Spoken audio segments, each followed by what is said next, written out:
दर्शकों, इतिहास गवाह है, जब भी कोई महापुरुष झूठ के खिलाफ लड़ा है तो हमेशा उसे नीचे गिरने का प्रयास किया गया है। चाहे वह हमारे स्वतंत्रता सेनानी सुखदेव, राजगुरु और भगत सिंह हो या फिर बुराई के खिलाफ लड़ने वाले रामचंद्र जी, इन सब को ही कलंकित और नीचे गिरने का प्रयास किया गया।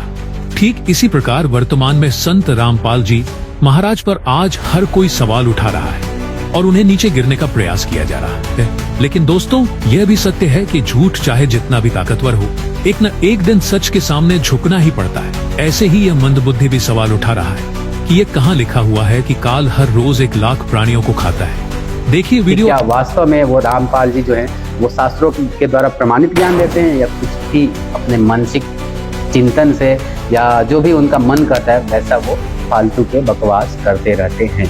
तो चलिए हम इस वीडियो में आगे बढ़ते हैं। भगवान नहीं है, तब परमात्मा ने बताया कि पुण्यात्मा धर्मदास जी को कहा कि इस काल को एक श्राप लगा हुआ है कि 1 लाख मानव शरीरधारी प्राणियों को ये नित आहार करेगा और 1.25 लाख उत्पन्न करेगा मानव, यानी 25% एक्स्ट्रा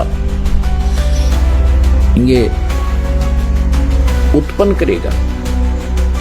इसने सतलोक में गलती की थी जिस कारण से इसको ये एक रोग लगा, श्राप लगा। तो ये जो तथाकथित पूर्ण तत्वदर्शी संत बन के बैठे हुए हैं, बैठे तो नहीं है अभी, तो शायद जेल में, तो ये क्या कह रहे हैं कि काल को श्राप मिला है 1 लाख व्यक्ति को प्रतिदिन खाने का। हमें ये देखना होगा कि शास्त्रों में क्या ये बात कहीं प्रमाणित होती है, क्या शास्त्रों में बात कहीं लिखा हुआ है? तो इनके जो चेले हैं वो पता ही नहीं वो कहाँ से क्या क्या कह देते हैं, लेकिन प्रमाण नहीं देते। आप मांगो कि ये शास्त्र प्रमाण कहाँ से है, किस प्रकार से शास्त्रों द्वारा प्रमाणित बात को करते हैं, ये कहाँ पे लिखा है कि काल को ऐसा श्राप लगा है कि वो डेली प्रतिदिन 1 लाख लोगों को खाएगा। ये दोस्तों, अब हम आपको गीता अध्याय 11 के श्लोक नंबर 32 से सिद्ध करते हैं, जिसमें काल खुद कह रहा है कि मैं यहाँ सबको खाने के लिए आया हूँ। खुद मैं काल और खाने के लिए आया हूँ। नंबर 11 श्लोक 32 में लिखा है, लोकों का नाश करने वाला बड़ा हुआ महाकालनी काल हूँ, प्रवर्ध है काल अस्मि काल हूँ, इस समय इन लोगों को नष्ट करने के लिए प्रवृत्त हुआ हूँ। जो प्रतिपक्ष की सेनाओं में सचित योद्धा लोग हैं वो तू ना मारेगा तो भी नहीं रहेंगे,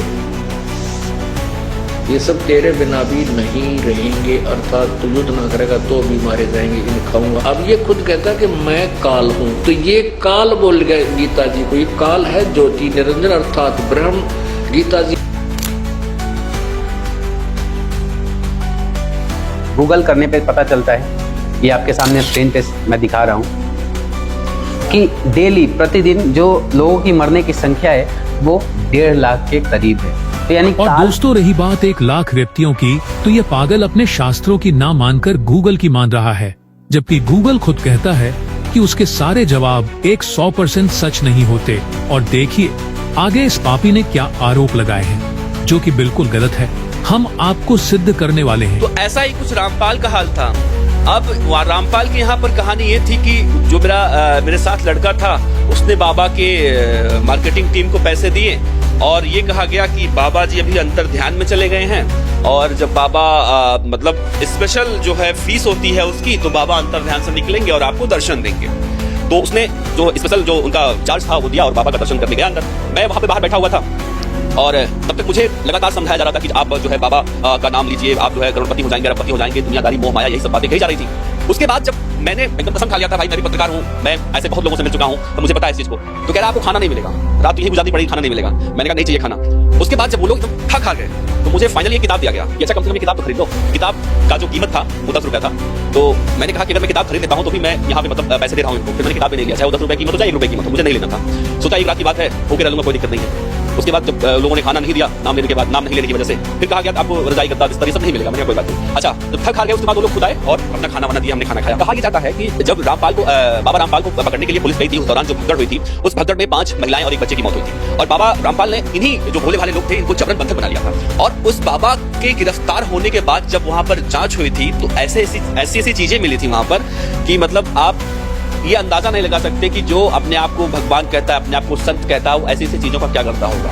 वहां पे बहुत सारी मात्रा में ऐसी ऐसी दवाइयां मिली थी जिससे कि जो सेक्स क्षमता होती है वो बढ़ाई जाए। तो ऐसी सारी दवाइयां मिली थी, या फिर हम कह सकते हैं कि जो महिलाओं के लिए भी बहुत सारी ऐसी दवाइयां थी, या फिर हम जिन्हें कैसे कहते हैं कि कंडोम हैं वो बहुत भारी मात्रा में मिला था, वो भी यूज किया हुआ। तो ऐसे ऐसे बाबा होते हैं, आप अंदाजा लगाइए। दर्शकों, इस पापी ने जो कुछ भी ये बकवास की सब झूठी है, हम आपको प्रमाणित करने वाले हैं। लेकिन दर्शकों, उससे पहले आप विचार कीजिए, इस न्यूज वाले ने ना तो अपने चैनल का कोई स्पेसिफिक नाम शो किया हुआ है और ना ही इसने कुछ प्रमाण दिखाए।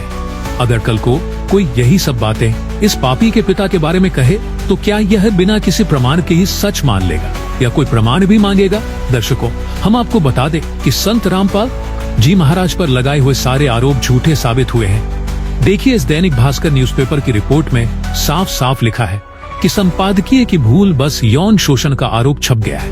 लेकिन दर्शकों, यही तो हमारी भारतीय मीडिया की समस्या है, क्योंकि यह झूठ को तो ऐसे उछालती है जैसे कोई बहुत महान काम कर रहे हो, और जब बारी सच की आती है तो चुप बैठ जाते हैं। क्या तुम्हें पता है, बरवाला कांड में संत रामपाल जी महाराज दोषी नहीं थे।